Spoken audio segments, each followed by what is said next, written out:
This is the Financial Thought Exchange podcast, where you get to learn from the leading thinkers in finance. I'm your host, Lotta Moberg. My guest today is Dr. William Hardin. He's the Dean of the Florida International University, or FIU, College of Business.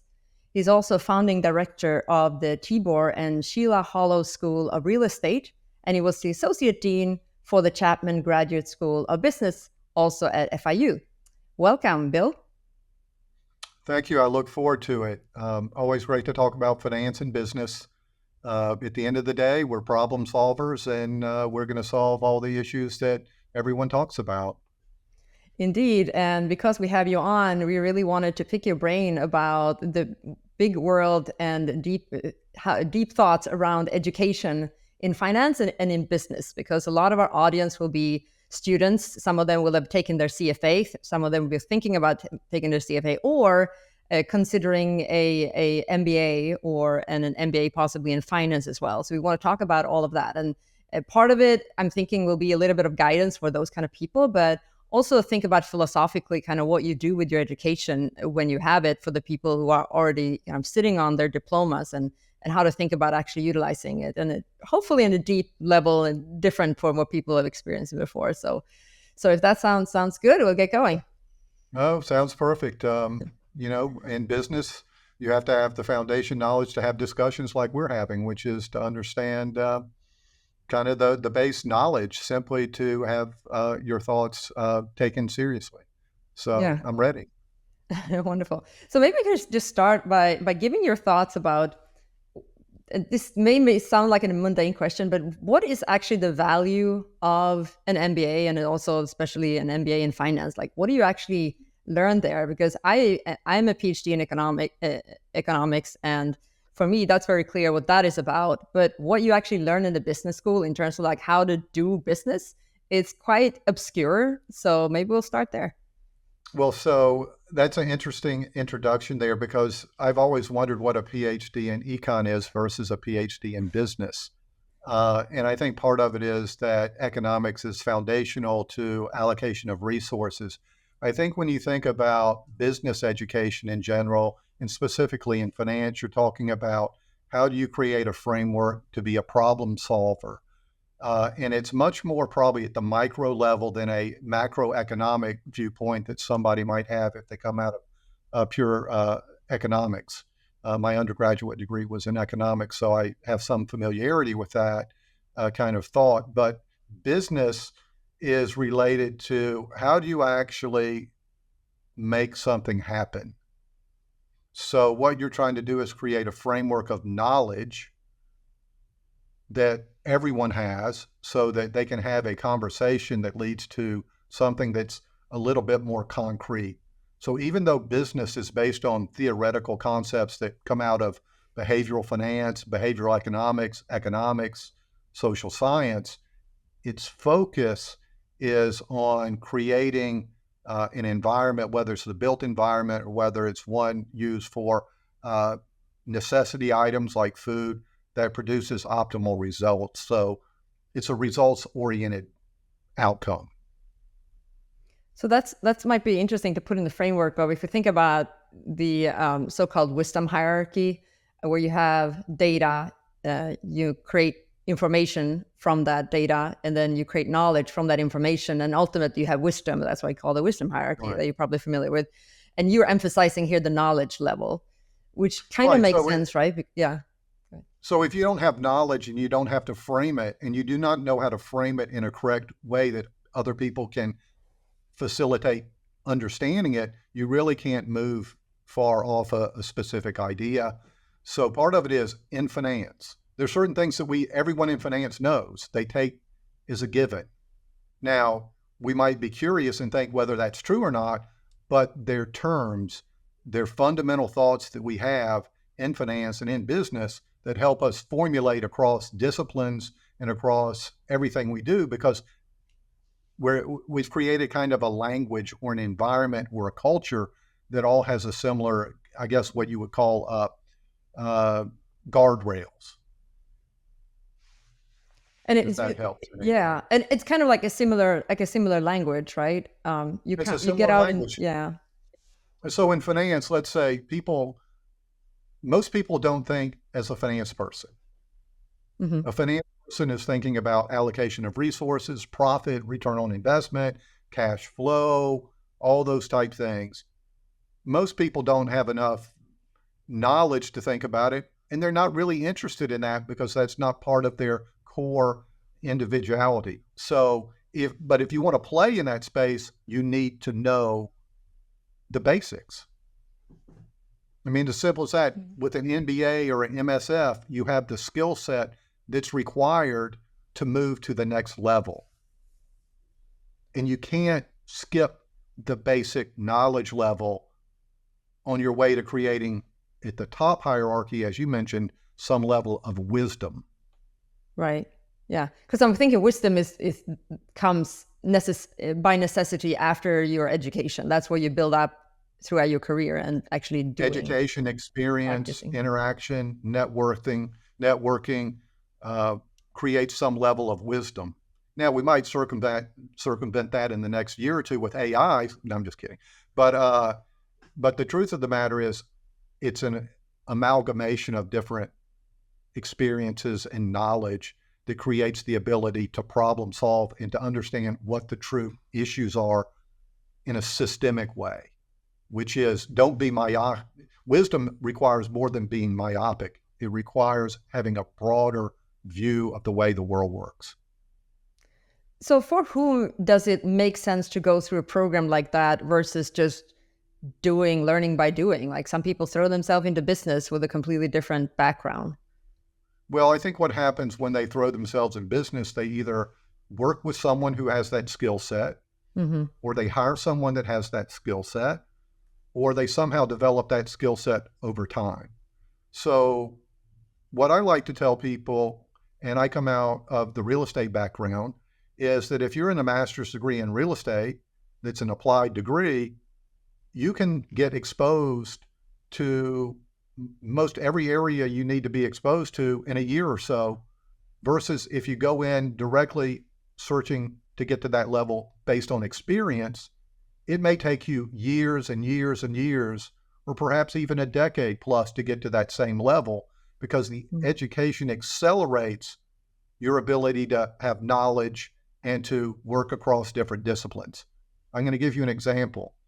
A typical large-scale mixed-use project in an urban area may take 5, 7, 10 years to complete from start to finish. So you can work on one project for 10 years and you can learn a lot. But if you go through an educational program, you're going to be able to see and participate and evaluate literally hundreds of projects, either through research or being exposed in class or networking. So it really is an accelerator to get to where you want to go. So would you say that anyone who is interested in going into business would be a good candidate for an MBA program? Or are there still like different kinds of like people for whom it makes sense to get an MBA versus some for whom it does not make sense? Obviously you want to go into Well, business. I think you have to be able to understand the value prospect of what you're getting. Experiential learning is great, but you can't experience everything. So what an MBA or a Master's of Science in Finance allows people to do is to create a broader vision of the way the world works with or coupled with specific knowledge in those areas that are most meaningful for that person. So if I get an MBA with a concentration in finance, okay, we all work in finance or have worked in finance, but there's more than one position or career or idea of what finance really is. You can be in private equity. You can work at a commercial bank. You can be in investment banking. You can be a wealth management advisor. All those people have to have a certain level of skill related to finance, but how they apply that is different. Right. But every one of those people can communicate across one another because there's that base foundational functionality of this is what finance is, this is what investments should be. Right. So you're familiar with the CFA, obviously, and how would you think about when it makes sense to get a CFA when you already have a business degree, or vice versa? You might have a CFA and want to add to that like a finance MBA. Are they do you feel like they are kind of redundant? You want to think about doing one or the other, or does it make sense? And do you have a lot of students who do both? Okay, so if we talk about the CFA and you're in certain areas of finance, investments, investment banking, research, any those areas, the CFA is a substantial credential and signal of ability, skill, and willingness to put in the time and effort to be successful.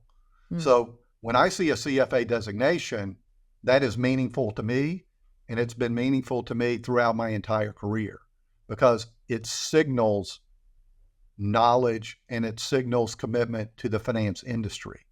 Whether you can get those skills elsewhere, I think that's open. You can. The question, though, is by having the CFA, does that create a credential or a signal to everyone in the industry that you have either a skill set or a better or working knowledge that differentiates you? And I think the answer there would be yes. So I'm an advocate of the high-end, what I would say top-tier, substantial professional designations like CFA. Yeah, no, I agree. So I mean, everyone can't be a CFA. Everyone, it takes time, it takes effort, it takes ability, it takes a willingness to commit time to study. So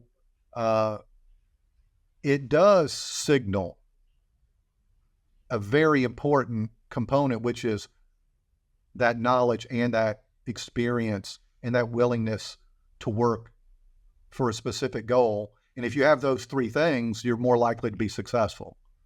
Yeah, well, that makes sense. So when it comes to the education, an MBA program, you mentioned networking. So a lot of people would say, yeah, I could get all the information from the program and probably the knowledge, but I want it because of the networking part of it. Is that a right way to think of it? Okay. Many young people have come of age in the land of technology, the cell phone, LinkedIn, everything.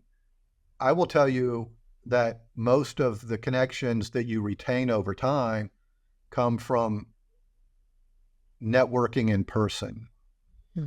And why is that? Because you can have shared experiences. You can get a better idea of how people react in periods of stress. You can have shared things that you like to do, shared places you like to go, shared humanity at some level, which I think at the end of the day means as much or not more over your career. So most every position I've ever had has come with some level of personal connection or networking involved with it. So, if either to find a position or, as people recognize, people check credentials. People want to get someone who knows someone to vouch for them at some level. So, or provide that signal. So that's where networking in the end can be very beneficial, which is not just what do you have, but kind of who's on your team, who will vouch for you, who will mentor you, who will sponsor you. Yeah, that makes sense. So I think we can look at that, and everyone probably can look through their career and find ways that was meaningful, that was required some level of networking, either strategically or simply by being engaged and participatory. Right. I really want to get to that. This kind of people go in and say, I'm networking. And the question becomes then, what are you networking for? And thus, what kind of networking does make sense? Like, yeah, is it the long term, like just relax, find people that you feel like you want to spend time with, because those are most likely the people that you're going to want to hire. They want to hire you, be your partners in a business in the future. or should it be more kind of focused in some way, and you should be more kind of strategic, I guess, in your networking? So I'm gonna go with your strategic. I guess there are two types of networking. Just to create a social network, that's one thing. But I think if you really thought about it, to be successful, for example, in academia, to do a lot of research, you have to have complementary skills. If everybody on your team is a top tier econometrician, but no one can synthesize all the literature, you're going to be at a disadvantage. So part of what you're trying to do in networking is, yes, it's easy to network with people who all kind of do what you do, which is, oh, we all do X or we all do Y. But probably the more effective networking is to have a strategy, which is I'm trying to figure out who can help me become involved in the fintech industry in Boston or Miami or Atlanta. So who are those gatekeepers? And maybe I want to figure out who those are and make sure that I know those people. If I'm trying to build my business, I might say I need to network with people who don't do anything like what I do every day, because I'm trying to build a network that's going to enhance my business practices, and that's to sell or market myself. And if all I'm doing is hang around a whole bunch of other people like me, what is that getting me with regard to that strategic choice? Right. Well, I imagine that when you're studying together, most people have not built up their connections and they haven't started businesses yet. And Right. so it's more about like shared interest, like, oh, I want to be this finance in tech finance guy. Right. And that's, if you are also interested, it becomes more like a shared interest. Like, yeah. Well, so that's one way. And then there's the other one. Let's say we're all in tech and we have 3 people, but we need someone who's an expert on marketing. Yeah. But we all come out of, we were all in the same quantitative finance program. Well, if you don't have the marketing, so you may want to figure out in different areas how you might network to identify people that ultimately might have the shared vision that you have. So it's kind of a combination of the two. So the strategy is to identify in a situation what type of networking works best. What do you want to get out of it? So networking is not going somewhere, and this will date me for many of the people on this podcast, and getting the largest number of business cards. What will be effective is to get the ones that are in areas that you need help or that you want to expand or that you want to work with. Because if I'm a commercial banker, I don't need 100 other commercial banker business cards. What I need is leads, or I need people who might point me in a different direction from a career standpoint. Yeah, no, that makes sense. So going back to the education itself, then I know that you think about this a lot in terms of the value of intelligence versus curiosity. I was thinking about, because a lot of people will say, well, he's so smart, he should go to and get this kind of degree. And when does that smartness and intelligence get kind of limited by a lack of curiosity? Like, how would you say is the value of curiosity as you're going through a program like this? So I'm going to give you kind of a two-part answer to that. I hire a lot of people who have PhDs in business or financial economics. And every one of those people that comes in my office is intelligent, smart, and motivated. They're not all curious. And I like to deal with the ones who are curious, because what they're trying to do is figure out, here's what I know, here's what I can apply as a technique to find out why something happens. So I like people who go into a new environment and they go, why does this work? Or why does it not work? Okay, so intelligence might be a precursor to being successful, but intelligence combined with curiosity is probably a greater set of factors that will allow you to move ahead, which is, yes, I know how to do X very well. I'm a perfect analyst and I know how to analyze banks and I'm the best analyst, but am I ever asking the question, am I even trying to find out the right answer or ask the right question, which is Right. maybe we're all asking the wrong question. And I like people who are questioning, and I think people who are curious are trying to figure out why can't we have shared cars that become Uber or Lyft? Yeah. Why can't we create an app that circumvents certain types of fees? Why can't we create something that facilitates interaction with individuals across the globe? So I think that's a combination of the two.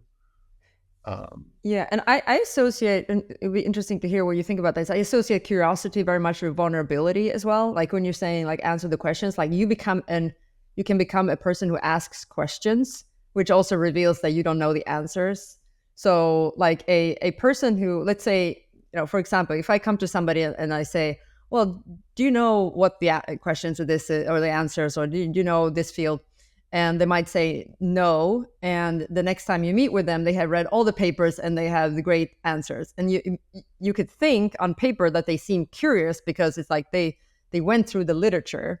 But on the other hand, you could never have the dialogue with them because they would not expose their line of reasoning Right. and the way they're thinking about how things might work to you.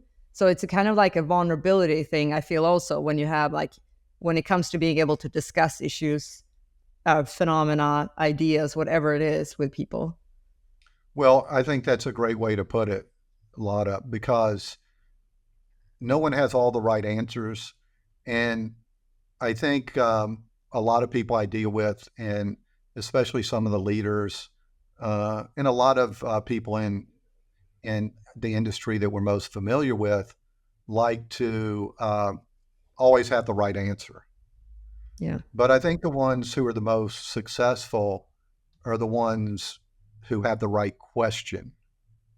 Okay. And what I mean by that, who look at something and say, this doesn't really make sense to me. I'm a smart person, but I don't get it. So help me out on it. Someone said, how do you know you're making progress with what you do every day? And my question to them is, how many times do you fail? And they go, I don't fail. I'm successful because I don't quit. I don't fail. I don't do this. And I'm going, but that's really the wrong answer, because what you should be doing is failing and learning and moving forward, because failure is a part of extending knowledge. Right. It's also that vulnerability that you mentioned, which is it's a willingness to try something and have it not work. Now, failure for lack of preparation is a problem. Failure in trying something new after you've evaluated is how we move ahead in business. It's how we move ahead in society, because we don't know all the answers in advance. We know, it's like I try and tell students, I can teach you probably things that have a high probability of failure, but I can't necessarily teach you what ideas or what processes will ultimately be the most successful. Right. Would But you you? have to take that risk. You have to be willing to fail. I love having open discussions because, and I love working with people who have open discussions, because what they're saying is, I don't know the answer. I know a lot of things. Everyone in this room is smart, well-educated, knowledgeable, but individually, we don't have the right answer. Collectively, we do, but you have to form that collective in order to get to a better outcome. Yeah. I often feel like it's one way of getting there, like just seeing if somebody's curious is force them to be interdisciplinary. So like I'll have like book clubs and things like that, and it'll be like finance people discussing quantum theory or something like that, and it's like we really don't know, and you just Right. like try to dig through it, both because in the long end I actually could end up with connections between your own fields, so you expand your view on your own field through having interdisciplinary mind. But it's also this like, let's just do something where you're know that you're going to look stupid. Like, you know that you're not going to get it right Well, away. And you have to go through I'm very comfortable looking stupid, so it's good for me that you're willing to do that as well. But I'll give you a little anecdote. I was involved in a high level search process in the past, and some people are not really 100% on board with quote unquote business people and business professors. But if you sit down there and look at people's background, you find out that sometimes they're stereotyped. So you sit down there and go, well, someone's got a PhD in economics or finance. But you know what? Many of those people have an undergraduate degree in political science or English or economics or some humanities area. Okay, so they have a breadth of knowledge that extends past that specific discipline. So if you look at, you can look at some of our most selective schools as an undergraduate, especially selective schools. Many of them in this country are liberal arts and humanities schools because they're a breadth of knowledge and they foster some level of curiosity and creativity. Okay. And so they create a foundation of how you create knowledge that benefits when many of these students gravitate to business or graduate degrees in business because they have a skill set that's broader. So I think sometimes, people give quote unquote business people a negative stereotype when in fact, a lot of business people are in book clubs, they read literature, they do other things. So I think part of people outside this podcast perhaps need to recognize is that many of the most successful business people have thoughts and interests and spend their time away from quote unquote finance or business or data analytics. They may think quantitatively, but that's not what they do 24 hours a day. Yeah. And I feel like that speaks to what I'm thinking about, not like having spent a lot of time in academia. It's that what you learn from an MBA, versus what you're going to be doing professionally, there's so much more that you need to there's so many, the whole idea of having a business, right, is doing something that somebody else hasn't done before. Right. So you're not learning most people don't want to just make a little bit slightly better mousetrap, which in many places in academia, you can kind of get by just let's the create marginal a little bit more sophisticated version of this model. And I can show you how it works in the, whereas that's certainly not the interest also of course, it's not like people in business are like, oh, I'll just try to make it a little bit marginal and then I can get by. That's not why you're getting an MBA. Obviously you want to be. Well, the other thing in business, I think, is that at some level you have to be able to manage people. And you have to have interaction and you have to be able to figure out how those people think and work and are motivated. So there's a quantitative skill set. But if you step back and you go, how do you provide that leadership or how do you provide that incentive system? Because most people are concerned about the day-to-day. What do they do? How's the work? How do they like their surroundings? Do they want to work remotely? What are those kind of foundational things that you can set up for your business or for how you do business that bring talent to you?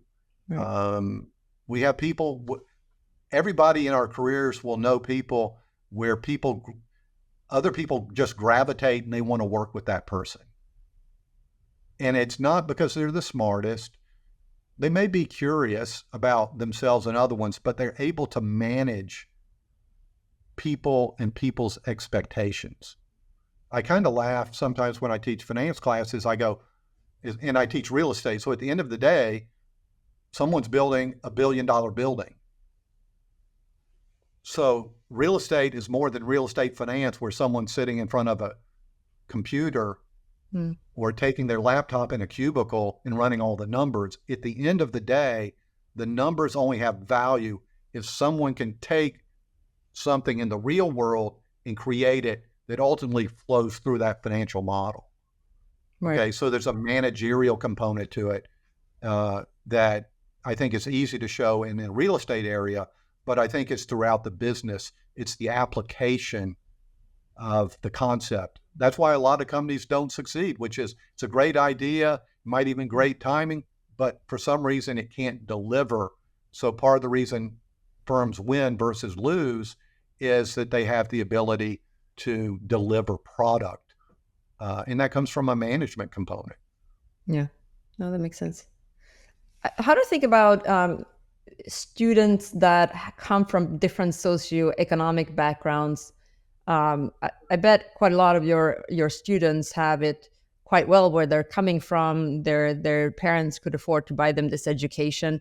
What would you say is the difference between, say, somebody who's kind of by necessity hungrier to like build a life for themselves and their family versus people who know that they have an endowment waiting for them if things don't work out? Okay, so at FIU, we kind of at both ends of the spectrum. So if we look at our undergraduate student population in business, over 45% are Pell Grant students, and they're first gen. And I will tell you, on all the metrics that we have, they're more successful or equally successful as students who are not Pell Grant or first generation. So Pell Grant should, and then Pell Grant means Pell that Grant is correlated with do not have a income. lot So of money to, yeah. On the graduate side, it's much more a higher affluent component looking for education. The reason I'm going to juxtapose those two is that they're all able to find some level of success. But many of the ones that are first generation, they're a little bit hungrier, okay? They're a little bit, maybe they're first gen in the United States even. So they're trying to make something happen. I have students who, as 22-year-old students, get jobs at major corporations where at the age of 22 in their first professional job, they make more income than their family has ever made. That's life-changing, right? Okay? And then people get experience and they move on. We also have, a whole group of students being in Florida, in Miami, South Florida, which is a talent and wealth aggregator, contrary to what people may understand. People come from all over the world who are talented, who have access to wealth and whatever. They have a different life cycle. But then again, they also have to make something happen. They may have more choices or can take more risk, but they also have to, at some point, put forth the effort, make something happen, create something. So maybe it comes down to just the personalities involved. But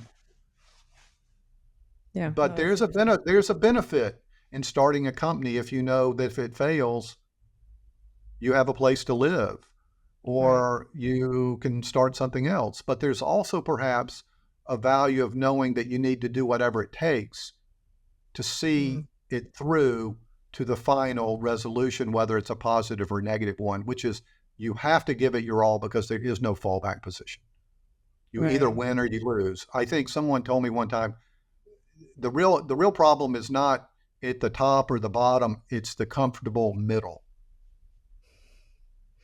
But those with life is good, but if I change what I do, I'm taking a risk. Right. Whereas at the higher end of affluence and income, at a family level, I can take risk because in a macro sense, it's less risky. And it's also at the lower end of economics of income, it's the same thing, which is got nothing to lose. Right. Okay. Whereas at the high end, it's like, even if I lose, it doesn't matter because I have so much more. Right. So that it's the middle, which I kind of sometimes feel sorry for because it's kind of, you're caught into kind of a nice existence, except, and that's fine, but you're not moving, you're not as motivated to move off that trajectory. You'd think that there would be a golden middle because, like, on the one hand, like, right, the fallback, if you have a fallback option, you're more likely to take a risk and really like go for like something that you really believe in. And then on the other hand, you're more likely to, once you get going with something, you might less likely to take a risk. But then once you get going, then you, then you give it I your mean, all, I as you think say, and you think. I think years ago when my father started a number of businesses, and he goes, the hardest thing that I ever had in starting a business was borrowing the first $100,000. But when I started a business and I had the ability to repay the debt and was successful, I never thought about that again. I had confidence in what I could do and confidence in how we formulated our business plans. But it was that first willingness to take that risk that was the hurdle that he had. Yeah, that's interesting. Well, thank you so much. This is a fascinating conversation. Do you want to say anything just as we wrap up here about things going on at FIU, exciting things that people should know about, whether it's the MBA program or anything else? So if people really don't have a good understanding of FIU and FIU business, I can, of course, point you to our website. We have numerous highly ranked programs, just like everybody. Okay. But so we're proud of that. But I think what we're really more proud of is being in a dynamic place like South Florida, where we have an inclusive culture. We have people from literally more than 100 countries that studies at FIU Business. Miami is a multilingual, multicultural place. And if you look at the future, what Miami is, simply by design, or perhaps a little bit of design plus a little bit of luck, is the future. And it's one where people have a global perspective. People are appreciative of the differences that we all have across different cultures, and people can work together. So one of the best things about being at FIU and FIU Business is that every day I get to talk with a student from Senegal, from Ghana, from every country in Latin America, from Europe, from Asia. And it makes me truly reflective of how the world has changed since I was going to college many years ago, where being an international business was an anomaly, whereas international business is a prerequisite for today's business world. So I could give you a lot of details, but for anyone watching the podcast, if you just type in FIU Business, you're going to just be amazed at what we do every day, day in and day out. We graduate 4,000 or so students a year. We're the largest producer of master's students in the state university system in Florida in business, and all our programs are excellent. So we have fun every day, and that's probably the last thing that you would ever hear from a business dean. But we have fun because we have people trying to solve problems and make a difference. That's excellent. Yeah. So check it out. Anybody who's interested in that education space. So thank you so much, Bill Hardin, for coming on. Well, thank you. And thank you, everyone, for tuning in to the Financial Thought Exchange podcast. I've been your host, Lotta Moberg, and our guest was Bill Hardin, Dean of FIU Business School, and we will see you again soon. For more information, please visit rpc.cfainstitute.org/research-foundation.